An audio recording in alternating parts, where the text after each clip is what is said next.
Salut les Wheeler Pro. Voici la review de la Bego DRS. Alors ce n'est pas un prêt, elle a été achetée.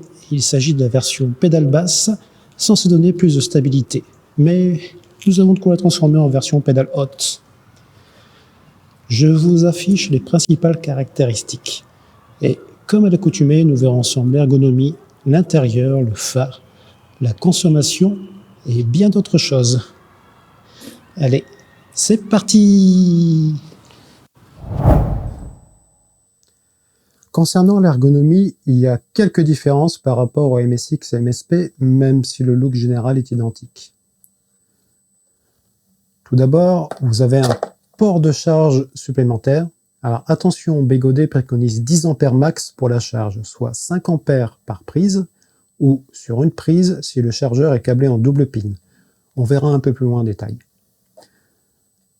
Ces mêmes ports de charge ne sont plus proéminents, donc ils ne dépassent pas de la coque, donc moins de risque de les accrocher lors d'une chute. Ça m'est arrivé une fois en étant à l'arrêt, la prise de charge a été arrachée sur ma MS3. La prise USB pour la recharge d'un téléphone par exemple est active uniquement en roue allumée, comme sur les autres modèles. Alors les prises de charge et USB sont protégées par un couvercle en caoutchouc qui devrait être efficace pour la pluie. Alors une astuce, il y a souvent la languette qui coince, donc pour le remettre, il vaut mieux tourner en même temps que vous le baissez. Ça facilite la remise en place. Alors le bouton de mise sous tension est logé dans un renfoncement. Du coup, les mises sous tension intempestives ne devraient plus exister. Personnellement, je n'ai jamais eu le tour, mais quelques rares cas signalés sur les forums. Alors pour la mise sous tension, il faut vraiment bien appuyer, et la durée d'appui est un poil plus longue que sur ma MSX, par exemple. Alors ce renfoncement va certainement retenir l'eau en cas de pluie.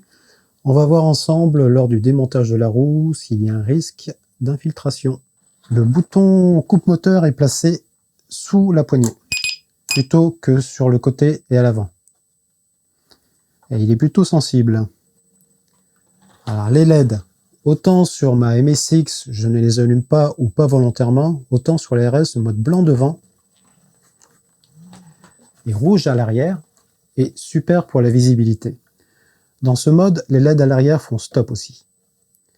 Alors, un conseil, pour éviter de changer de mode, les LED lorsque vous allumez le phare, privilégiez la commande via application. Sur la RS, la commande du phare et des LED par application sont indépendants, alors que sur ma MSX, c'est comme si j'utilisais le bouton physique.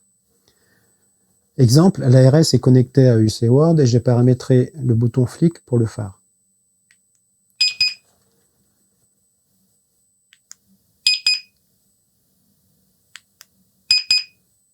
Vous voyez, ça ne change pas le mode des LED.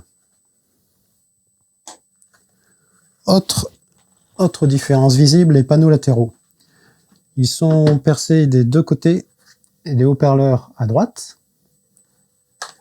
Et à gauche, le logo RS rétroéclairé et le second trou qui laisse passer le bruit du buzzer. Alors, une différence moins visible, la largeur de la coque. Donc sans les panneaux latéraux, la largeur est plus importante sur la RS que sur une MSX. Pour ma MSX, j'ai 12 cm de largeur et 15 cm sur la RS. Alors c'est mesuré approximativement, hein. Les panneaux de la RS sont eux aussi plus larges. Et la forme de la coque est plus carrée dans le bas pour augmenter la place disponible. La hauteur des pédales. Alors je précise, les pédales sont montées à l'envers, mais c'est voulu. Olivier, le propriétaire de cette RS, préfère ce sens de montage. Alors il s'agit d'une RS High Torque, pédale basse. Voici une comparaison avec ma MSX. Alors une précision, sur ma MSX j'ai un pneu de MS3, 18 par 275. Du coup les pédales sont un peu plus basses qu'une MSX d'origine avec un pneu de 19 par 3. Alors sur la MSX, axe pédale à 14 cm, bord externe des pédales à 16,5 cm. RS, axe pédale à 13 cm, bord externe des pédales à 15 cm. Mais voici des supports de la version pédale haute, nous verrons plus loin la différence. Nous allons voir ensemble comment activer et désactiver le mode transport sur une BegoD. Alors le mode transport, c'est tout simplement le moteur qui n'est pas engagé quand la roue est allumée. Donc, lors du transport, bien sûr, ça peut éviter certains accidents. Donc, pour ce faire, on va utiliser le bouton coupe moteur et le bouton marche arrêt. Alors, l'opération consiste à appuyer une fois d'abord sur les deux simultanément. Donc, le coupe moteur et un appui court sur le bouton marche arrêt. Je relâche et tout de suite après, je réappuie tout en restant appuyé sur le bouton coupe moteur et j'appuie 5 fois, 5 appuis courts sur le bouton marche arrêt. Je vous fais la démonstration. Donc là, le moteur est engagé. Coupe moteur, tac, je relâche. 1, 2, 3, 4, 5.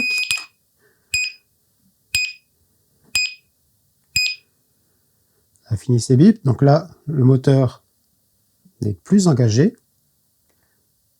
J'éteins la roue. Si je la rallume,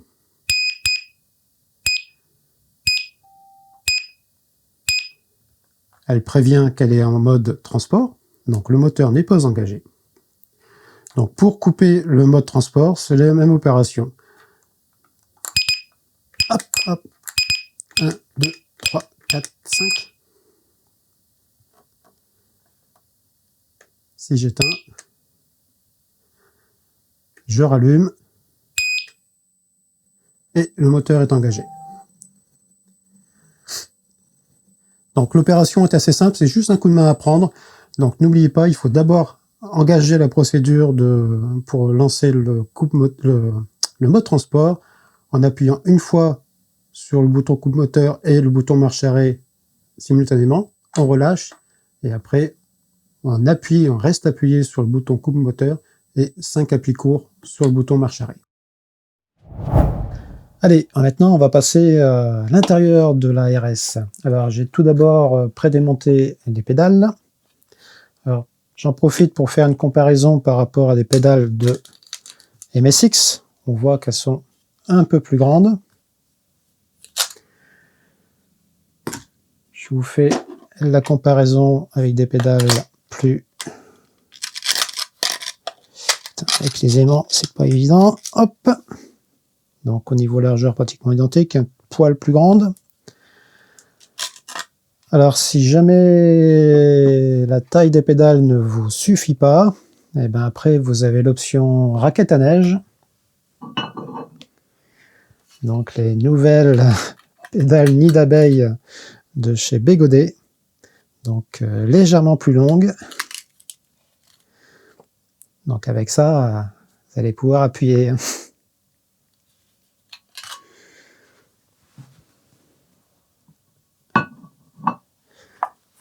Hop. Donc là, c'est le côté carte-mère.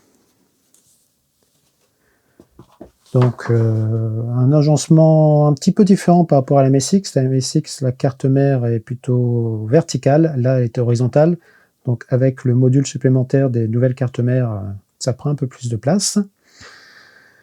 Avec le holomotor, eh ben ici, on n'a plus d'axe qui arrive dans la coque. Donc là, le câble moteur est libre. D'ailleurs, il faut que j'essaie de regarder, voir si la taille des câbles, si je la vois, on verra tout à l'heure. On a le ventilateur qui se trouve ici, qui souffle vers la carte mère. Alors, petite précision, on verra quand je vais retourner on va regarder l'autre demi-coque. Ici, normalement, il y a une cloison qui permet de rigidifier un petit peu la coque, mais qui a été supprimée pour libérer le flux d'air du ventilateur. Alors, j'ai déjà fait à peu près 100 km avec cette RS. Quand le ventilateur se met en route, quand on démarre en plus, donc avec un pied, on entend le ventilateur qui frotte, les ailes du ventilateur qui frottent. Alors, je pense très fortement que la coque se déforme un petit peu, donc ça vient appuyer un petit peu sur le carter du ventilateur qui vient le déformer à son tour et qui explique ce bruit. Donc, pas génial l'emplacement. Alors le problème, c'est que il n'y a pas forcément beaucoup de place ailleurs.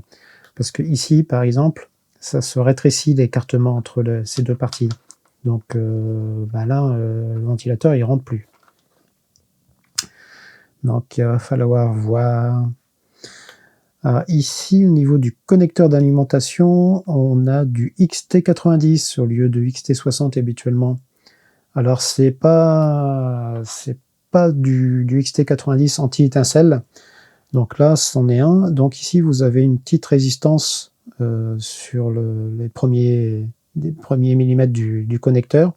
Ce qui fait que quand vous connectez la prise, la résistance vient limiter le courant qui va venir charger les condensateurs. Donc ce qui empêche un arc électrique, enfin une étincelle.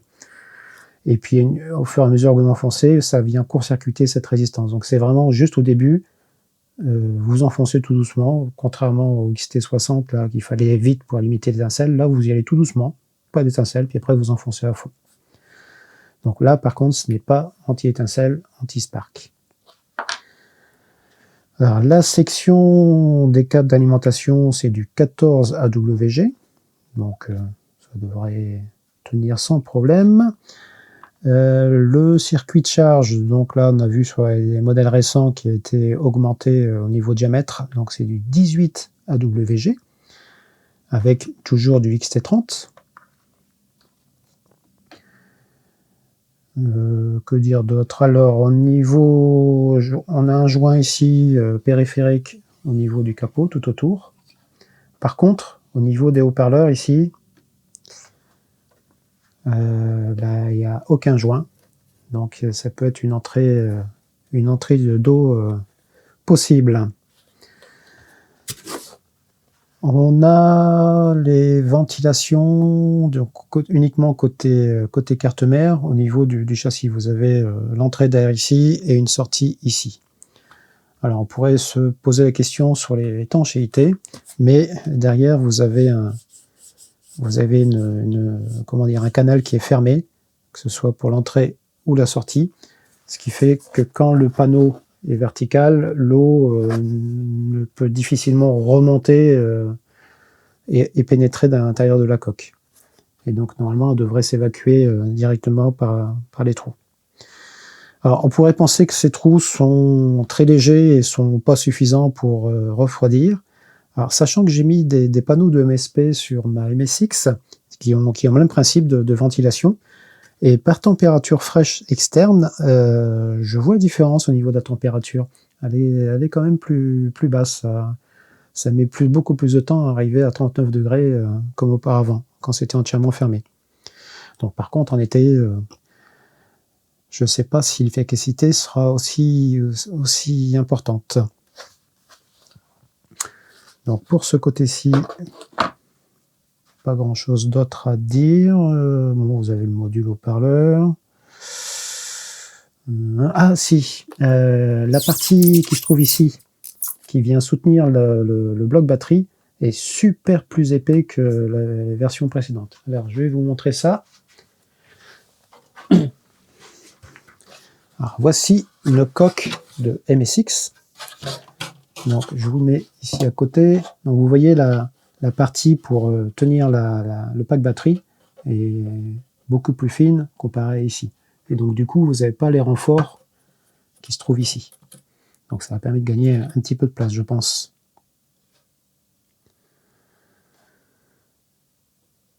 Donc là, le trou qui se trouve ici, hein, c'est pour la partie extérieure du radiateur de la carte mère qui vient se refroidir au contact du passage d'air, du passage de roue. Hop, et on va vérifier tout à l'heure, mais à mon avis, le gain de hauteur au niveau des pédales, il se trouve ici. Là, vous avez 1,5 cm d'espace. Donc, on va voir combien ils nous ont octroyé en plus avec les supports de pédales hautes. On va regarder ensemble l'autre côté, donc le côté logo et buzzer. Allez, déjà démonté les vis du panneau. Donc ici, je vous rappelle, on a le logo RS rétroéclairé et ici le buzzer. Alors tout à l'heure, je vous parlais de la cloison là, qui a été supprimée pour le passage d'air du ventilateur. Donc la voici ici, non enlevée. Donc le logo et le buzzer sont sur un support. Alors c'est maintenu par 4 vis hein, que j'ai déjà enlevé pour gagner du temps. Au niveau étanchéité en elle-même, par là, ça ne devrait pas poser de problème. Ça ne devrait pas arriver sur le buzzer ou autre. Par contre, le même principe que pour les haut-parleurs.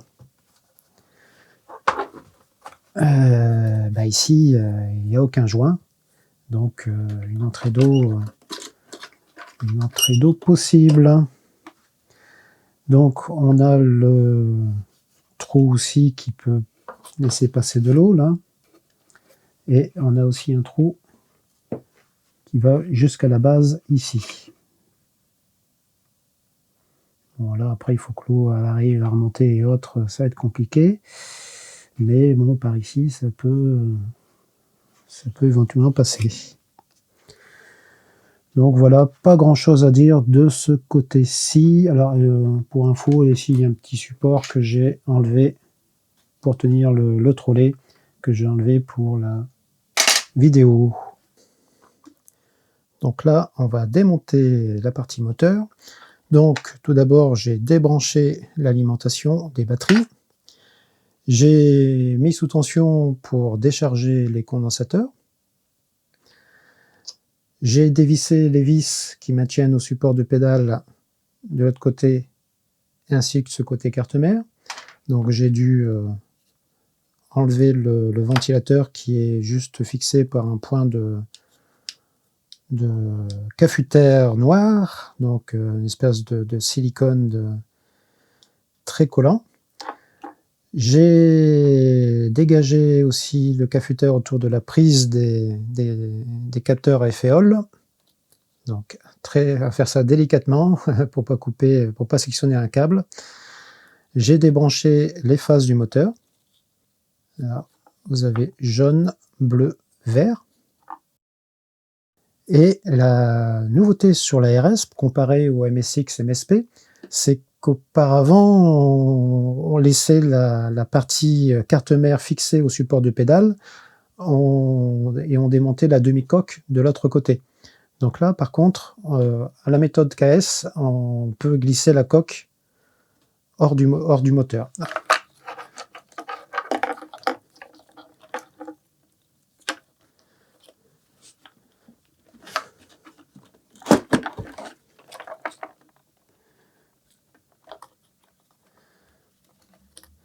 Donc le passage ici, là, ça permet le trou qui se trouve ici, sous le carter, là, ça permet le passage du câble en fin de compte.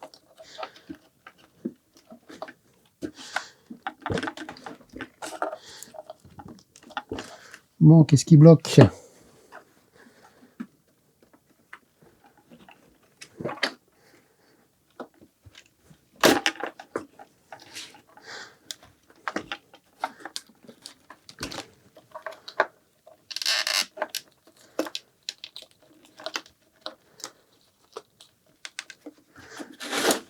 Hop. Faire attention au câble.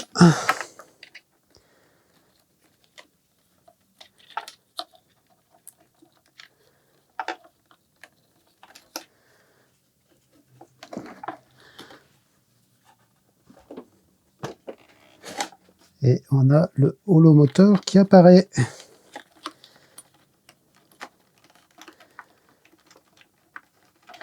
Et je passe tous les connecteurs par le trou.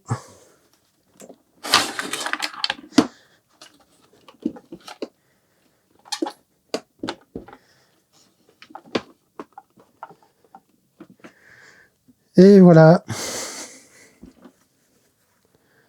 Le fameux holomoteur avec le trou au milieu.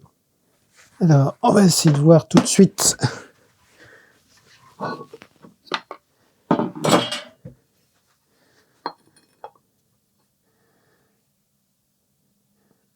ce qu'on gagne au niveau hauteur de pédale.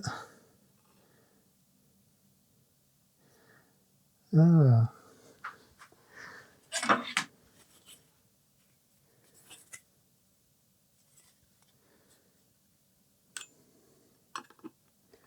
Ouais, on gagne un peu plus d'1 centimètre. 1 cm 2, une douzaine de 12 mm à peu près. Parce qu'il n'y a pas que la partie support de pédale qui a été remontée, mais la coque aussi elle remonte un petit peu. Donc on voit ici, on gagne un petit peu là, au niveau hauteur, plus ici.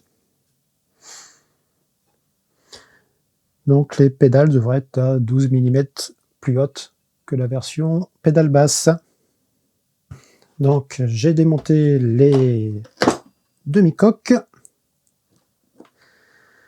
Donc le truc le plus galère, ça a été les prises pour le logo RS et le buzzer qui se trouvent de l'autre côté de la carte mère et qui sont reliés directement à la carte mère et sans connecteur intermédiaire. Donc il faut dégager les connecteurs qui sont bien coincés avec le catheter pour bloquer les prises, enlever 2 circlips et comme ça on peut les enlever. C'est le plus galère. Alors on a le feu arrière, tout d'un bloc. Donc au niveau étanchéité pour les LED à l'intérieur, je pense pas qu'il y ait de problème particulier.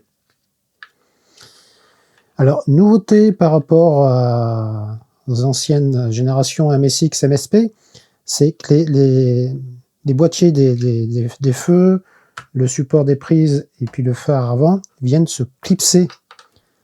C'est-à-dire qu'on peut, à la limite, quand la coque est montée, on peut venir en les poussant. Il y a 2 ergots de chaque côté pour venir les tenir. Donc, pour information, sur les MSX, ben, c'était ces pièces-là qu'il fallait mettre en place avant le remontage des demi-coques. Donc là, avec une coque de MSX, donc pour le phare avant, il fallait bien penser à glisser. Non, ça c'est l'avant, c'est l'arrière. Ça risque pas de marcher. Il fallait penser à glisser les pièces dans les logements, verrouiller avec une vis et mettre la demi-coque par-dessus. Donc là, à la limite, sur l'ARS, on peut fixer les demi-coques et venir clipser le feu arrière, le support de prise et le phare avant. Tous viennent se clipser. C'est le même principe. Donc 2 ergots ici et sur le porte-prise 2 ergots. Nouveauté aussi, les prises de charge sont sur un circuit imprimé, comme ça on fait la liaison directement. Donc auparavant, il y avait la prise USB ici, la prise de charge ici et l'interrupteur ici qui était vissé séparément. Là, c'est pas plus mal. Alors, on avait évoqué le fait que l'eau puisse s'accumuler ici dans la cuvette. Donc là, en l'occurrence, c'est facile à étanchéiser. Il suffit de mettre un peu de silicone ou de catheter autour pour étanchéiser. Mais là, c'est pas fait. Juste un petit peu pour bloquer la vis, pour bloquer l'écrou, pour pas qu'il se dévisse tout seul. On avait aussi évoqué les prises des pins doublés. Donc on peut voir ici, on va que je fasse un petit zoom, on peut voir ici qu'il y a 2 pins qui sont reliés ensemble. Donc pour le moins ici, pour le plus ici, et pareil pour la seconde prise. Et ce qui fait qu'avec une prise doublée aussi au niveau des pins, vous pouvez doubler le courant admissible. Donc de 5 ampères, vous pouvez tout à fait passer 10 ampères. Parce que le courant va se répartir sur 2 pins pour le plus et sur 2 pins sur le moins, au lieu de 1 pin sur le plus et 1 pin sur le moins. Donc les 10 ampères peuvent passer sur une seule prise. Mais, comme déjà dit, j'ai encore jamais vu de chargeur avec un branchement en double pin. Donc à moins de se le modifier tout seul, il vaut mieux utiliser les 2 prises. Alors ici, nous avons le coupe-moteur. Donc, il est coincé ici. Donc, vous avez 2 micro-switches de chaque côté. Et Quand vous appuyez dessus, ça vient appuyer sur les micro-switches, tout simplement. Alors, cette partie-ci, c'est le radiateur de la carte mère. Donc, il y a une partie qui passe dans le circuit, dans le passage de roue, donc qui permet de profiter de l'air qui est brassé pour le refroidissement. Pour vérifier la précision de l'odomètre de la roue, donc de la mesure de la distance, j'utilise un odomètre de chantier.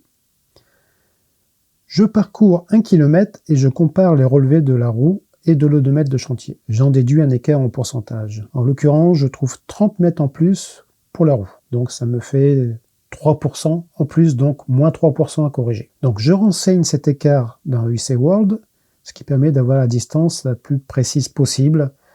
Et cette précision accrue est utile pour comparer les consommations des roues testées que l'on va voir juste après le test du phare. Alors, en route pour le test de consommation de la Bego DRS. Alors, pour ceux qui ne connaissent pas nos reviews, donc je fais un parcours que je fais tous les jours pour aller au travail, donc je connais bien. Donc 25 km aller, 25 retour. Et retour, je recharge la roue, je regarde combien de watts j'ai rechargé et j'en déduis une consommation au kilomètre. Donc les wattheures au kilomètre. Ce qui permet de comparer avec mes roues habituelles ou les autres roues dont j'ai déjà fait des reviews. Et j'en profite pour faire un arrêt dans un endroit bien sombre pour voir comment se comporte l'éclairage. Donc arrivé sur le spot pour tester le phare. Donc là, je vais faire un départ arrêté. Donc là, le phare, l'intensité lumineuse baissée. Et donc, vous allez voir l'augmentation. Hop, ça y est, c'est arrivé au niveau maximal.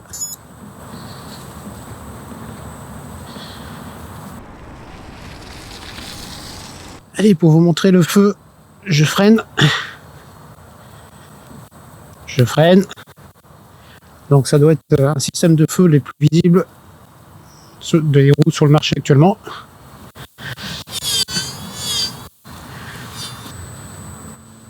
Alors, toujours à une vingtaine de mètres de la roue. Alors, clairement, il éblouit. Hein. Donc, c'est bizarre parce qu'il est placé un petit peu bas pour que la zone qui éclaire bien soit plus éloignée de la roue, mais en plus, il éblouit quand même. Alors, le rendu est un petit peu faussé parce qu'à l'arrêt, le flux lumineux est diminué pour limiter la consommation, enfin bref, l'échauffement de l'éclairage. Malgré les conditions météo de la saison, j'ai réalisé 2 fois mon parcours du boulot en RS et 1 fois avec ma MSX pour comparer au mieux. J'ai évité de rouler par temps de pluie pour ne pas avoir une différence de comportement en roulant. En général, je suis à 25 km/h de moyenne, et lors des tests, l'objectif est de les réaliser dans les conditions les plus proches possibles en termes de vitesse et d'accélération. Bien entendu, les résultats ne vont pas permettre une comparaison au dixième de wattheure, mais ils donnent une bonne idée. Voici les résultats obtenus. Pour la RS, je suis entre 24 et 25 wattheures du kilomètre pour 20 wattheures du kilomètre avec ma MSX. Alors, l'écart est à relativiser. La pression du pneu pour la RS était à 2 bars au lieu de 2,5-2,6 prévu. Je ne l'ai pas vérifié avant de partir. La plage de pression du pneu est de 2,4 à 3,1 bars. Je pense que la consommation doit être aux alentours de 22-23 wattheures du kilomètre avec la bonne pression. Donc un peu plus élevé que sur ma MSX 84 volts. Je précise, cette RS High Torque est issue des tout premiers batchs, et comme souvent, quelle que soit la marque, il y a des petits problèmes de jeunesse. Pour cette RS, j'en vois 3. 1. Le roulement à billes. Alors, la RS utilisée pour cette review n'a pas de problème à ce niveau, mais le sujet est assez fréquent sur les forums pour en parler. Le roulement utilisé ne semble pas très bien résister à l'eau. Ça se traduit pour certains par un grippage de ces roulements. La solution, les remplacer par de meilleure qualité pour les plus bricoleurs ou remplacer le moteur. Et votre vendeur est bien entendu à consulter pour la garantie si ça vous arrive. Alors, on ne les a pas remplacés sur cette RS. Vu le prix d'un roulement de 50 à 180 €, on préfère attendre de voir si c'est vraiment nécessaire. 2. Le ventilateur. Alors, son emplacement occasionne le frottement des pales sur le carter du ventilateur lorsque la coque se déforme. Phase de démarrage sur un pied, par exemple. Alors, comme on peut l'entendre dans la partie test du phare de cette vidéo. Alors, hormis le bruit de frottement, ça peut aller jusqu'à la destruction du ventilateur. Alors, voici un exemple arrivé à Olivier Eldo. Alors, il n'est pas le seul, j'ai au moins vu un autre cas sur les forums. 3. Étanchéité. Du fait d'utilisation du holomotor, des entrées d'eau supplémentaires dans la coque sont apparues au niveau du passage de câble du moteur. Et il y a toujours les mêmes entrées d'eau déjà présentes sur les modèles précédents, MSX, MSP, alors, au niveau du trolley et des haut-parleurs. Comme il n'y a pas eu d'amélioration jusqu'à présent, je doute que ça le soit pour la RS. Sinon, il faut s'attendre à ce que les problèmes de roulement à billes et de ventilateur soient résolus dans les batchs suivants. Comme souvent. Mais je vous conseille de vous abonner à notre chaîne. Une vidéo sur la personnalisation amélioration de la RS est prévue pour bientôt. Alors sinon, le holomoteur apporte une simplification de la maintenance. C'est bien plus facile de remplacer les supports de pédales. 4 vis et c'est terminé. En revanche, une fois la RS au pied, comment dire? Quel plaisir! C'est la roue avec laquelle j'ai aimé le plus rouler. Avec le pneu route, je retrouve la glisse bégodée. Oui, j'ai aussi testé avec un pneu cross, mais le bruit et les vibrations générées par le pneu ne me conviennent pas. Avec son couple, elle est très agréable à piloter. Ses reprises, même à faible vitesse, Les LED additionnels sont vraiment un plus pour la visibilité. Qui plus est, respectent le code de la route, du moins le mode 6, blanc devant et rouge derrière, qui fait aussi stop. Dommage pour le phare, orienté un poil trop bas. Pour ma part, c'est une sérieuse candidate pour le remplacement de ma MS3 ou MSX. Enfin, si je ne tiens pas compte des seulement 1800 Wh de batterie. Pour ceux l'ignorant, ma MS3 est gonflée à 2000 Wh et ma MSX à 2400 Wh. Toutes les deux 1600 Wh d'origine. Lors de mes tests de la RS sur mon trajet boulot, 50 km au total, l'alarme 20% de batterie et vitesse supérieure à 25 km/h, paramétrée sur UC World, s'est déclenchée en fin de parcours. Alors oui, on est en hiver, mais c'est quand même un peu juste pour mon usage. Après, en supprimant les haut-parleurs, il est possible d'ajouter minimum 450 Wh, un pack en 24S 1P, ce qui donnerait 2250 Wh, mais à mon avis toujours un peu juste pour mon usage, du fait de la consommation un peu plus élevée. Il faut vraiment que je teste la EXN. 2 nouveautés, enfin même 3. Juste avant que je tourne cette conclusion début janvier, Bégodet a sorti une nouvelle version de son application.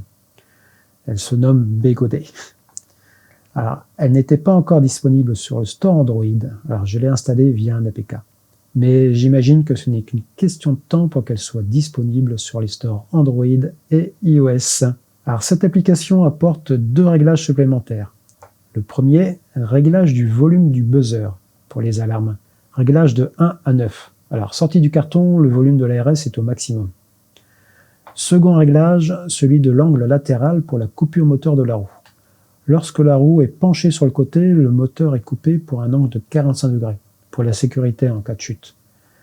Dans certains cas, cet angle est trop élevé, pratique du tout-terrain par exemple. Donc avec la nouvelle application, on peut le paramétrer selon 3 valeurs. Là-haut, par défaut, la valeur par défaut, medium et high. Et UC World est déjà compatible avec ces nouveaux réglages, dans la version bêta actuellement en test. Elle ne devrait pas tarder à sortir en version finale. Et DarknessBot ne devrait pas tarder. Alors ces nouveaux réglages concernent la RS et plus que probablement les roues Bégodet produites après. Je n'ai pas l'information si par exemple une Nikola ou une Tesla produite aujourd'hui tient compte de ces réglages. C'est à tester. Abonnez-vous pour ne pas rater la vidéo sur la personnalisation et les améliorations de cette RS. Des questions, réactions, les commentaires sont à vous. À bientôt les Wheelers Pro et roulez prudemment.